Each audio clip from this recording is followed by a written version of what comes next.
I am back for part 2 of the homeschool update video. I was running out of room on my card, so I had to fix that. But if I can get my phone to stay here. Okay, sorry if my head's cut off a little bit. I wanted to give an update on his language arts. If you are kind of confused what I'm talking about, you can go back and watch the part 1 about his math. But I'm talking about my 9-year-old. We homeschool, and I also have a 4-year-old that I'm sort of schooling at home. We basically just like play. We do lots of arts and crafts, and I should probably make a whole nother video on that because he is like Mr. Learner. He's super, super into learning, and yeah, he's just so the opposite. He's so eager. Huge update on him too. Sorry, I'm tangenting here. I guess I will just update on him. He is started 2 weeks ago, 3 weeks ago? 3 weeks ago? Yeah, 3 weeks ago. He started preschool at a local Montessori school. We were going to wait till next year, but I work from home, and this fall was rough. It was really crazy because it's more seasonal. I make candles, so it gets really crazy in the fall and like into the holidays. So it was crazy, and I really should have probably had him in something in the fall because he's so into it. But I had just the opposite experience with my oldest with preschool. He was very had a lot of separation anxiety. Drop-offs were awful. The entire year drop-offs were awful. So I just kind of thought, I don't want to deal with that. I'm going to wait. He's my youngest, like he's my baby. I want him to just play at home and yeah, blah, blah, blah. And I didn't want to pay for it. So there was a lot of factors, but I was kind of dying by the end of it. And I was like, and he was just begging to go. So we found a local Montessori school we really liked. He got to do a little trial day, and he loved it and begged to go back. So signed him up. Thought, okay, we're just going to give this a try. And so far, he's just finished his 3rd week, and he is loving it. When I picked him up from school today, he told me, I love my school. It's awesome. And I said, oh, that's great. And he goes, I love my teacher. And I said, oh, that's wonderful. He goes, I love my teacher even more than I love you. And I was like, okay. So I just laughed it off. But yeah, he's like, I really do love it. And you can tell. They said he's also adjusted really well, and they cannot believe he's not been in school before because of just how eager he is and how cooperative and stuff. So it was the right call for him, putting him in. And it's been giving me some free time I have free time to myself part of the time, and the rest of the time I get to school my oldest without having to worry about my younger one running around. So anyway, enough of that topic, but yeah, I'm excited about that. He's loving it. So back to my oldest, who I have been homeschooling since kindergarten. He has dyslexia and dysgraphia and dyscalculia, and I have a bunch of videos on that, so you can kind of watch those if you want more, like how we found that out and all that good stuff. I will actually try to link the one where we found everything out down below because I get asked that a lot. But his language arts, we've been using The Good and the Beautiful. I had so many people ask me what we started with. When did we switch to The Good and the Beautiful? Even though now that we found out he has dyslexia, are we going to change our curriculum? Which we found out last year that he had dyslexia. And no. So here's just a little background information on him with language arts all in one video since I've been asked. I have his stuff behind me. He is currently doing The Good and the Beautiful Level 1. It is their new updated version. We have the old version too and had started on that, but I ended up switching to the new version, and I like the layout a lot better. So, and we are on lesson like 50, 50 something. 50 something. We're like halfway through it or so, and we are just going through it really, really slowly. But it's working really well. So I'm sticking with it. We'll probably just use it next year. I don't plan on changing. He originally did all about reading in kindergarten and first grade. Again, I have other videos on this. And we made it through a good chunk of first grade. We were into like January, February, about this time of year when we switched from all about reading because it was just too much for him. It's an Orton Gillingham approach, which is, if you don't know anything about that, that's really good for kids with dyslexia. We at the time did not know he had dyslexia, but yeah, it's supposed to be like the best out there pretty much for that, but we did not have a great experience with it. There was a lot of great things about it, and I thought it would be like a great program, but it just moved too fast. We had to ditch the readers pretty quickly because they were just way too hard for him really like early on. So that felt like a huge waste of money. And it was a good chunk of the curriculum. So, and it just got kind of worse, and he was crying, and I felt like we were getting further behind, and it was stressful for me, and it was a lot of parent involvement and setup and blah, blah, blah. So it was taking a long time. So we discovered The Good and the Beautiful. They were really new because this was 2 years ago. We switched to them, and we bought the level K, which at the time, like I said, my son was like 2/3 of the way done with his first grade year, and it was perfect for where he was at. We moved through that, and he finished that towards the end of second grade. In like the mid-spring or so, like Easter break, I think, we switched to the level 1, and we have just been chugging along. That said, he has finally just taken off with reading, and he's doing so much better. So I was just going to share some reading books that has really like interested him and helped him kind of get into reading more, and he just reads on his own now a lot and really is enjoying these.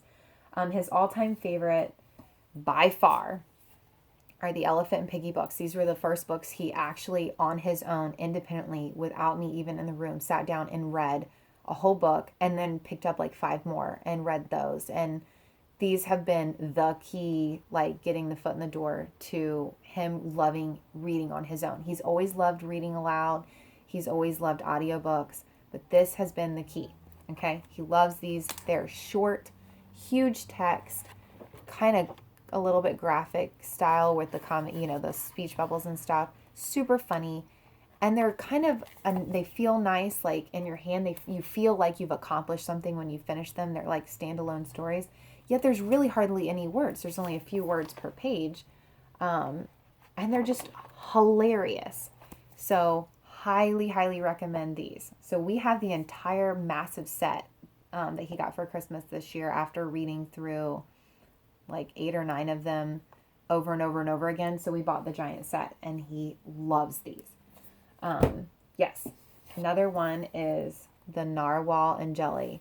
These are kind of similar, except there's a little bit more words, and they're a little bit chapter book style. There are chapters, but again, fun, hilarious, great illustrations, not a lot of text. The text is larger. It's on colored pages, which is a really, nice thing when you have someone who has dyslexia. So I recommend those. There's I think 3 books. We have all 3 of them. Another one that we discovered is the Mr. Monkey. These are just really funny.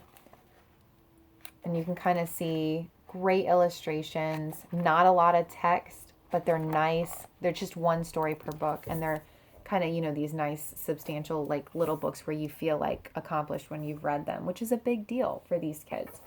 Another favorite is the Frog and Toad books. He has read, these come highly recommended. They're classics. He's read this whole thing by himself, and this is the whole collection, I think.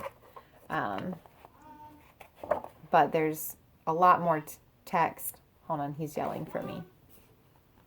My son just walked in the room, the one I'm talking about, and he wants to say hi. Hi. He's got food all over his teeth. Yeah, I know I have food all over me. So I'm telling him about your reading and about the books you like. I was telling him about the Gerald and Piggy books. Oh yeah, that's my favorite, but... What about these? Oh, well. They can't see Yeah, you. I have these, Mr. Monkey and, Yes, the Narwhal. You love Narwhal. whatever it's called. All right. So anyway, back to what I was saying. he's just going to hang out next to me. The other ones that we've really enjoyed are The Mouse and Mole. And we have a lot. There's like several books out of the series, and we have a lot of them. And these are a lot more words. They still have really cute, sweet illustrations. These are like kind of that bridge that gap between the super beginning readers and the chapter books. This is a level 3 green light reader, and he can read this as well now, which that's a big deal. He could not read these at all until like, I mean, the last couple of months really. So all right, my youngest just came in too. They're all in this, they're wanting snacks. So but I was pretty much done anyway. I was just going to show a few more. These have been fun that we've enjoyed. The Cork and Fuzz. Yeah. Level 3 Penguin Reader. And then Owl at Home. The Fox ones. There's a few of these. The Fox books. These are really cute. Like, you can check these out at the library. Oscar the Otter and Red Fox in the Canoe. He's enjoyed these a lot. We also like the Little Bear series and all of those. But yeah, I just thought, like, you know, to kind of give you some ideas.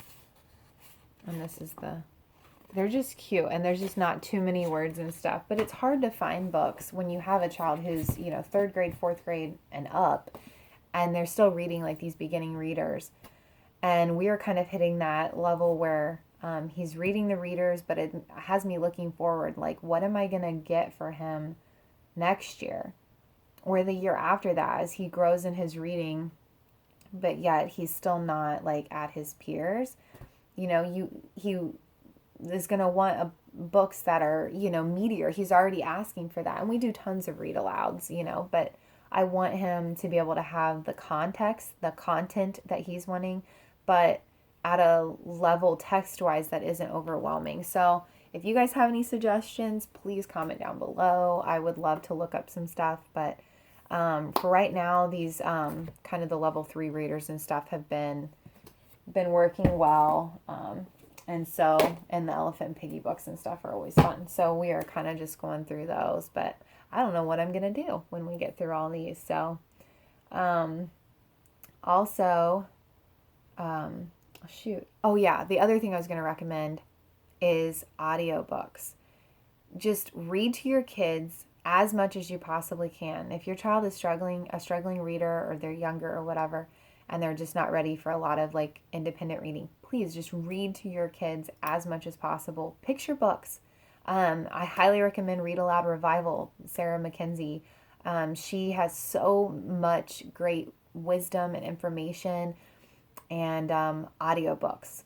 So there are so many good audiobooks. We listen to audiobooks all the time. Our kids love audiobooks, and actually the one you just saw, my oldest, who has the dyslexia, he listens to an audiobook during bedtime every night. So we read to him, and then when it's time to head out, he struggles a little bit falling asleep, and so he's got headphones because him and his younger brother share a room by choice.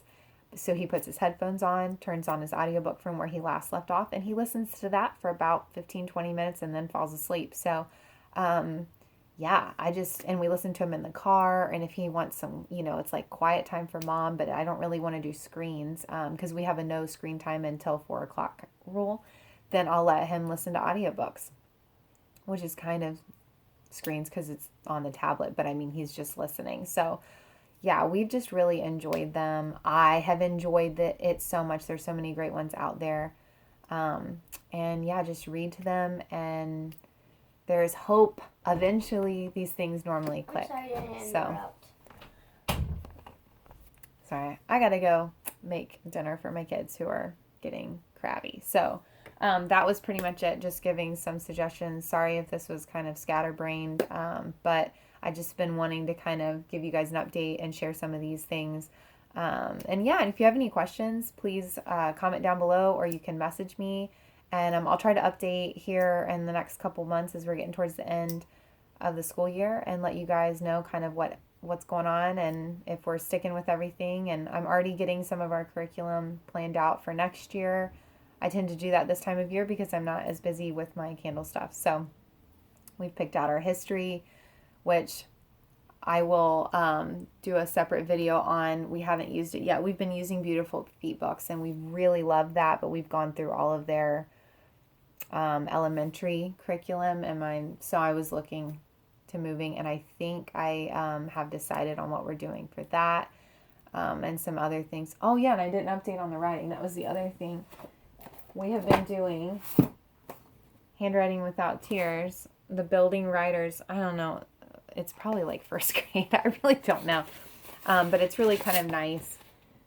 It teaches them kind of how to start a story, and it doesn't have a ton of writing. So we're doing this, and then we also just picked up and are starting these Essentials in Writing, IEW, and we got the level 1.